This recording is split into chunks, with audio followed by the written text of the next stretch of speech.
আতাকুমুর রাসূলু ফাখুযুহু ওয়া মা নাহাকুম আনহু ফান্তাহু ওয়াত্তাকুল্লাহা ইন্নাল্লাহা শাদীদুল ইকাব।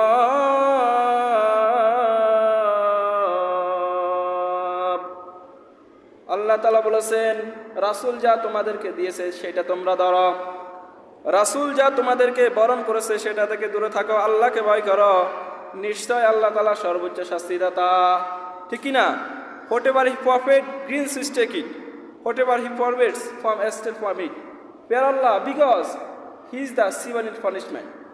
এই জন্য রাসূলের টাইম আনতে হবে। আদেশটা কার?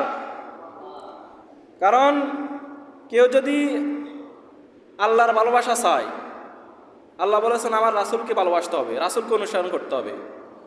কুল ইন কুনতুম তুহিব্বুনাল্লাহা ফাত্তাবিউনি ইউহিব্বুকুমুল্লাহু ওয়া ইয়াগফির লাকুম যুনুবাকুম ওয়াল্লাহু গফুরুর রহিম। সুবহানাল্লাহ বলুন। If you love Allah then follow me, Allah will love you. আল্লাহ বলেছেন, হে নবী আপনি বলুন, তারা যদি আমি আল্লাহর ভালোবাসা চাই তাহলে তারা যেন আপনাকে অনুকরণ করে, আপনাকে ভালোবাসে। যদি আপনাকে ভালোবাসে, অনুকরণ করে, আল্লাহ রাব্বুল আলামিন সমস্ত গুনাহ মাফ করে দিবেন। সুবহানাল্লাহ বলুন। তিনি ক্ষমাশীল, তিনি দয়ালু।